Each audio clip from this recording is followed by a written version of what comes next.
BJP के ही कुछ नेता और सांसद लगातार विवादास्पद बयान भी दे रहे हैं। कंगना रनौत ने जेनजी को गटर जनरेशन कह डाला, तो अब बीजेपी के पूर्व सांसद रमेश बिधूड़ी का कहना है कि जंतर मंतर पर ज्यादातर पंचर लगाने वाले और ताला बनाने वाले लोग आए थे।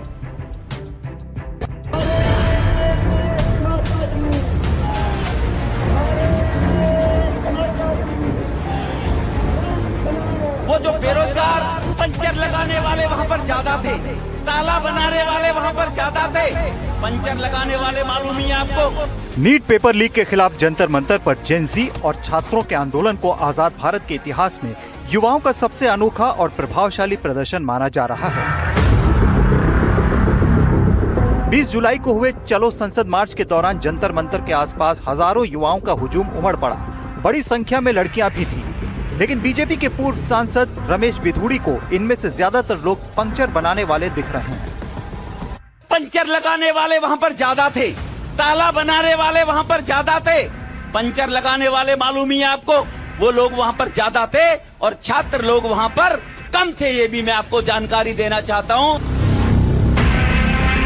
रमेश बिधूड़ी का कहना है कि इस प्रदर्शन में असली छात्र बहुत कम थे, वो बरगला कर लाए गए थे। जेनजी कौन है? वैसे आंदोलन में कुछ छात्रों ने अपशब्दों का प्रयोग किया था। इस पर बिधूड़ी का कहना है कि भारत के बेटे बेटियां ऐसा नहीं कर सकते। और क्या भारत की बेटी या भारत का बेटा मोदी जी के बारे में, उनके परिवार के बारे में इस प्रकार की बातें कर सकते हैं क्या? वो पंचर लगाने वालों की ही औलादे होंगी, पंचर लगाने वालों के ही खानदान होंगे जो मोदी जी के बारे में इस प्रकार की बातों का उपयोग कर रहे थे। विरोधी बातें क्यों बोल रहे हो? बिधूड़ी ने ये विवादित पंचर वाला बयान रविवार 2 अगस्त को दिल्ली के तुगलकाबाद में दिया था। वो यहाँ एक सभा को संबोधित कर रहे थे। सवाल ये है कि बिधूड़ी किसे पंचर बनाने वाला और ताला बनाने वाला कह रहे थे। पंचर लगाने वाले वहाँ पर ज्यादा थे, ताला बनाने वाले। वैसे जेनजी और युवाओं के आंदोलन के बाद ये पहला मौका नहीं है जब किसी बीजेपी नेता ने ऐसी बयानबाजी की। इससे पहले एक्ट्रेस और सांसद कंगना रनौत ने जेनजी को गटर जनरेशन कहा था, जिसका काफी विरोध हुआ। अब रमेश बिधूड़ी का पंचर वाला बयान आ गया है। वो लोग वहाँ पर ज्यादा थे और छात्र लोग वहाँ पर कम थे। वैसे जहाँ ये भाषण दिया गया, कहने को वो युवाओं और जेनजी के लिए सम्मेलन था, जहाँ दिल्ली सरकार के मंत्री आशीष सूद भी पहुँचे थे। हम सबकी जवाबदेही है। ये जवाबदेही केवल सरकार की नहीं है, आंदोलन करने वालों की भी जवाबदेही है और हम सबकी जवाबदेही है कि हम सब मिलजुल कर शिक्षा रिफॉर्म्स के लिए, एग्जामिनेशन रिफॉर्म्स के लिए काम करें।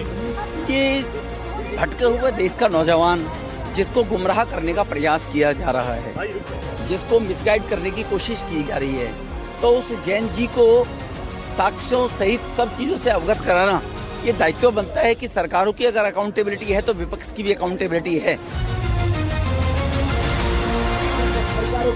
रमेश बिधूड़ी पहले भी अपने बयानों को लेकर चर्चा में रहे। 21 सितंबर 2023 में लोकसभा के अंदर एक अन्य सांसद दानिश अली के खिलाफ उन्होंने अमर्यादित टिप्पणियां की थी, जिस पर भारी हंगामा मचा था। वो जो बेरोजगार अब बिधूड़ी ने जंतर मंतर पर पंचर वाले बयान दे दिया है। दिल्ली से दिव्यांकर तिवारी, एनडीटीवी इंडिया।